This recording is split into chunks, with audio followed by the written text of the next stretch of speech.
샬롬. 영상을 보러 오신 모든 분들께 감사의 말씀을 드립니다.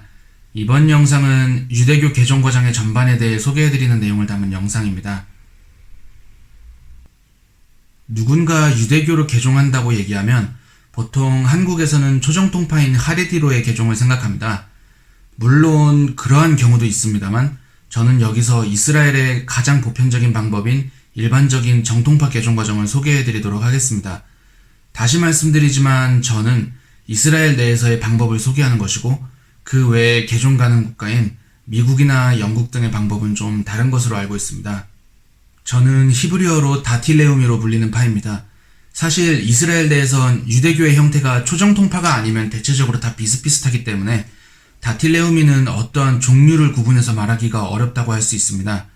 저는 이해를 위해서 계속해서 정통파라는 표현을 쓰도록 하겠습니다. 참고로 개혁파나 메시아닉의 개종 경우는 자체적으로는 유대교라는 이름을 쓰더라도 이스라엘 내에선 종교법적으로 유대교로 받아들여지지는 않고 시민권이 주어지지도 않습니다. 먼저 제가 10년도 더 전에 어떤 유명한 이스라엘 관련 블로그에서 누군가가 유대교로 개종하면 증명이 있냐라는 글을 물어본 것에 대해 모두가 그것에 답을 못했던 걸 본 기억이 있습니다. 물론 그 당시에 그 글을 보던 저도 그런 게 있다는 사실조차 몰랐었습니다. 그냥 개종하면 끝 아닌가? 이렇게 생각했었으니까요. 그래서 먼저 보여드리는 것이 바로 이 개종 증명서입니다. 히브리어로는 트우다트 하마가 라고 써 있습니다. 이 증명서는 개종 과정의 마지막에서 기독교인들이 세례로 알고 있는 미크베 정결의식까지 마쳐야 주어집니다.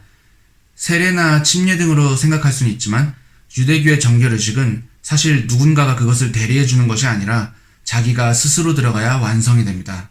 해서 개종 과정의 시작은 랍비 법정인 라바누트의 인터뷰를 신청하는 것으로 시작됩니다. 하지만 신청하고 인터뷰를 한다고 그것이 개종 과정의 진정한 시작이라고 할 수는 없습니다. 왜냐면 이미 여기에서부터 변수가 너무 많아지는데 모든 이들이 같은 방식의 절차를 거치는 게 아니기 때문입니다. 비자 문제도 신청 기준이 있긴 있지만 예외적인 변수가 많아서 모든 이들의 상황이 각자 다른 상태에서 시작하는 게 그 이유입니다. 여튼 신청 절차를 하고 나면 라바누트에서 인터뷰가 있습니다. 이 초반 인터뷰가 굉장히 중요한 이유는 그게 단순히 왜 유대교를 믿게 되었는가만을 묻는 것이 아니기 때문입니다. 당장 저부터도 이 부분이 몇 년의 시간을 거절당한 요소이기도 했었는데 첫 인터뷰라고 해도 유대인이 되려고 하는 이유의 당위성과 그리고 유대교에 대한 일반적인 수준의 지식이 필요하기 때문이었습니다. 여기서 말하는 일반적인 수준의 지식이라는 건 한국에서 막연하게 접할 수 있는 식의 기독교적 시각의 유대교에 대한 지식들이 아니라 미국이나 유럽에서 유대교에 대해 알고 있는 수준 정도가 필요합니다. 가장 대표적으로는 유대교인이 된다는 것은 유대인이 된다는 것과 같은 것이라는 개념의 이해랑 생활 속에서 아무렇지 않게 쓰는 또는 성경에 대한 내용을 기독교식 표현으로 설명하는 것의 여부에 대한 것들을 확인합니다. 더불어 개종하고 이스라엘에 살아야 하는 것에 대한 결심을 확정할 수 있는 시간이 필요합니다. 이런 것들은 인터뷰시 꼭 히브리어가 아니어도 영어로 설명이 가능하지만 히브리어로 그 내용을 설명할 수 있으면 더 반응이 좋은 것은 사실입니다. 저는 개인적으로 4-5차례 반복되던 인터뷰 거절 끝에 허락받은 인터뷰에선 이미 몇 년간을 공부해왔던 터라 히브리어로 인터뷰를 했었습니다. 이 과정에서 함께 확인받아야 할 중요한 요소는 기존 국적지에서의 신상 정보들과 함께 특히 이성친구나 이미 결혼을 한 자라면 반드시 그 파트너와 함께 참여해야 합니다. 또한 성 정체성에 대한 문제와 문신에 대한 여부 등도 함께 판단됩니다. 해당 부분들은 토라에서 금지하는 문제들입니다. 그리고 또 하나 중요한 것이 추천서인데 저도 이 부분이 대뜸 이스라엘로 건너와서 개종을 하기 어려운 이유 중 하나임을 알게 된 것이 남자도 여자도 어떠한 회당에 1년 정도의 출석을 증명할 수 있는 회당 라브와 그리고 그 회당 사람들의 추천서가 필요하기 때문입니다. 만약 건너와서나 또는 건너오기 전부터 이스라엘의 개종학교랑 사전 조율을 해둔 게 있다면 이 부분의 적용은 좀 달라집니다. 여튼 어찌어찌 해서 인터뷰를 통과하고 체류와 함께 공부할 수 있는 자격을 얻는다면 이제 축하드립니다. 본격적인 개종의 과정에 들어가게 되는 겁니다. 본인이 미리 접촉한 개종 교육기관이 있는 경우는 그대로 들어가서 공부를 시작하면 되고 만약 아무 연고가 없는 경우엔 라바누트에서 개종 교육기관이나 예시바를 소개해 줍니다. 정말 특별한 경우엔 비자 상황에 따라 신뢰할 수 있는 기관에 소속된 개인 선생님을 통한 개종 개인 레슨이 이루어지기도 합니다. 이제 공부 과정에 대한 설명입니다.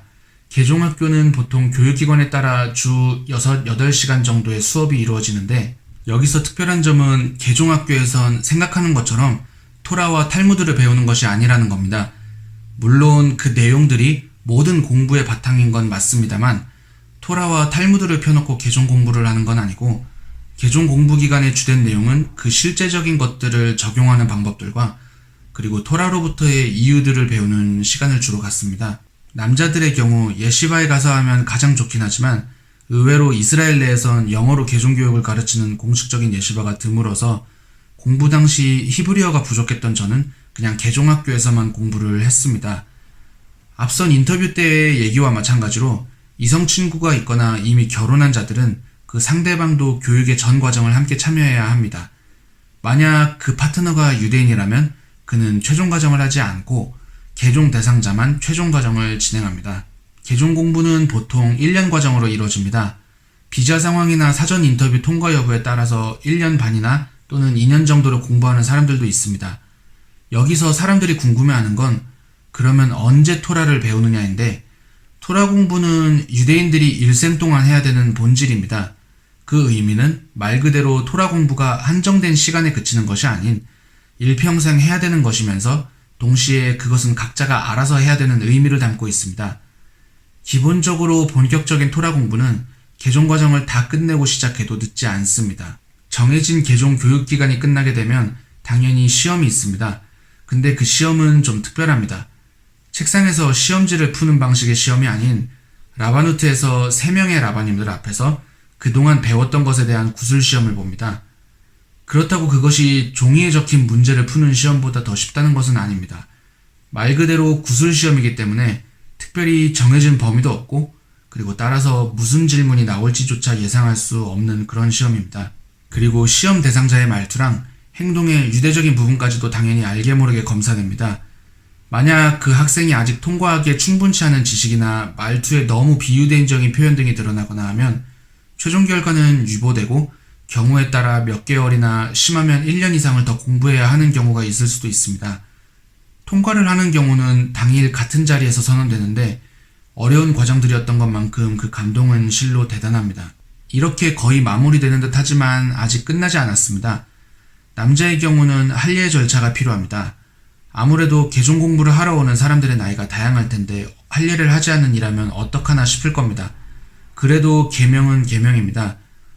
유대교 방식으로 정해진 내용에 따라 할례를 집전해야 하고, 자기의 원래 국가에서 할례를 이미 받은 경우라면 때로는 의학적으로는 상관없어도 유대교적으로는 할례에 해당이 안 되는 경우가 있을 수 있기 때문에 확인을 받은 후 통과 여부가 판단됩니다. 이제 다음 여부는 결혼의 문제입니다. 유대교는 결혼에 대한 계명이 인생에서 굉장히 중요한 계명 중 하나입니다. 해서 개종 대상자가 독신이라면 라바누트에서 적절한 상대를 찾아 소개를 주선해 주기도 합니다. 그러나 강요는 하지 않습니다. 이미 상대가 있는 경우라면 유대인이 됐음을 선언받은 후 2달 이내에 유대교식으로 결혼을 해야 하는 것이 할라카입니다. 그래서 많은 개종자들은 보통 최종 통과 후 부랴부랴 결혼식부터 일단 준비를 하게 됩니다. 구술시험과 그리고 남성의 경우는 이제 할례 문제까지 끝나고 나면 마지막으로 앞에서 얘기했던 미크베 의식이 남습니다.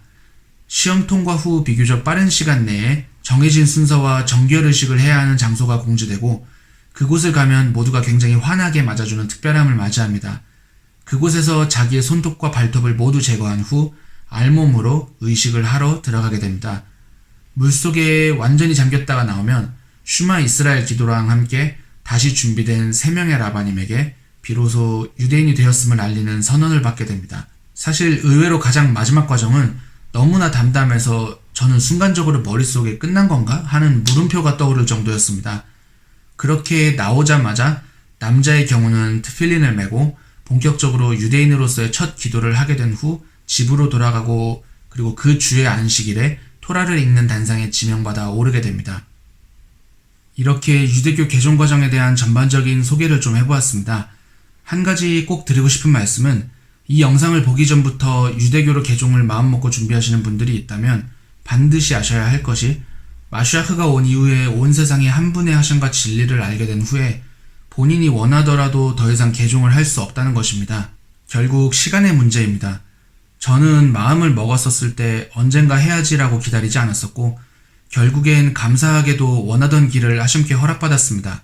유대교에 대해 바로 알고 나서 저는 이 길에 대해 관심을 가지는 사람들에게 빨리 유대인이 되거나 유대교의 길을 따르라 라고 하는 강요를 하지 않게 되었는데 개종 과정을 정리한 이 영상이 막연하게 개종을 바라왔지만 방법을 몰라서 고통 중에 있던 사람들에게 도움이 되었으면 하는 그런 바람입니다.